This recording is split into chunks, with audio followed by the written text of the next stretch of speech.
Shalom Bapak Ibu Saudara, apa kabar? Saya berharap Bapak Ibu Saudara dalam keadaan baik, sehat, dan dalam penyertaan Tuhan. Jumpa lagi dalam renungan harian dan ayat hari ini dari Yohanes 4 ayat yang ke-24. Firman Tuhan berkata demikian, Allah itu roh dan barang siapa menyembah Dia harus menyembahnya dalam roh dan kebenaran. Nah, kemarin kita sudah membahas satu hal yang penting karena sebuah penyembahan diawali dari si penyembah itu, pribadi penyembah itu. Dan ini kita masuk ke tahap berikutnya, yaitu kita mengerti bagaimana penyembahan itu. Dan nanti mungkin beberapa hari ke depan kita akan belajar pribadi yang kita sembah. Nah, hari ini kita akan fokus kepada satu kalimat, yaitu harus menyembahnya dalam roh. Ini sangat berkaitan erat dengan ekspresi.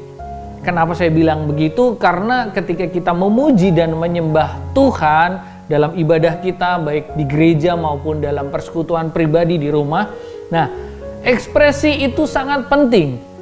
Dan sejatinya ekspresi itu harus lahir dari roh. Makanya di sini firman Tuhan berkata menyembah dalam roh.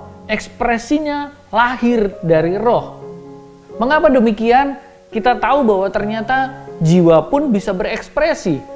Ketika perasaan yang ada di dalam jiwa sedang bersuka cita, maka ekspresinya akan keluar, mungkin lewat tertawa, mungkin lewat tersenyum, mungkin lewat nyanyian.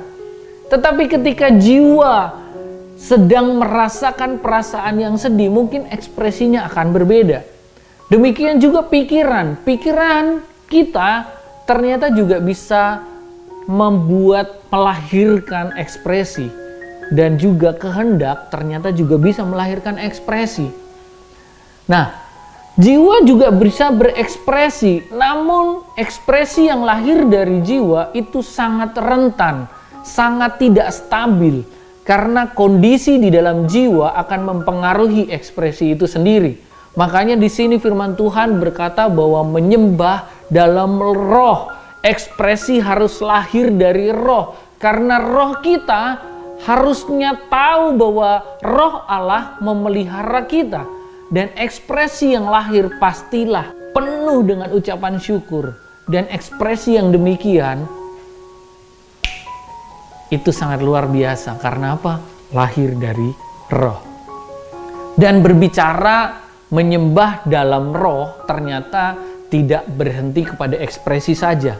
Karena begini, kita harus bertumbuh bahwa bukan hanya ketika kita menyembah dan berekspresi kepada Tuhan, tetapi ekspresi itu bukan hanya lewat nyanyian, tetapi ekspresi yang sesungguhnya adalah dalam setiap aspek kehidupan kita hidup di dalam roh.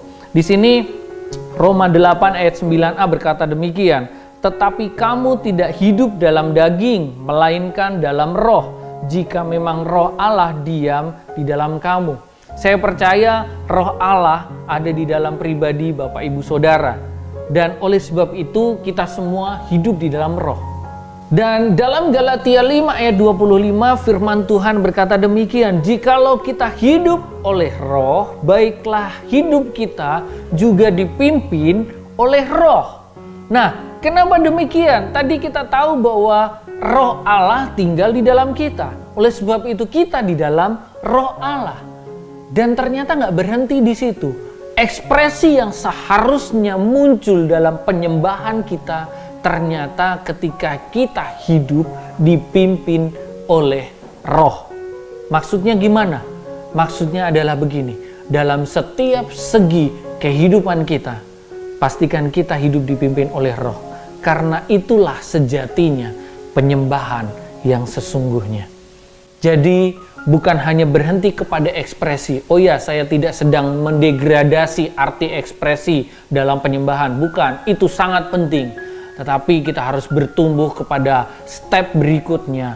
Bahwa bukan hanya ketika kita nyanyi untuk Tuhan semangat, bukan hanya ketika kita memuji Tuhan dengan bersorak-sorai, dengan bertalu-talu berdoa, bukan berhenti di situ saja. Tetapi seluruh kehidupan kita hidup di dalam roh, dan hidup kita dipimpin oleh Roh. Tuhan Yesus memberkati.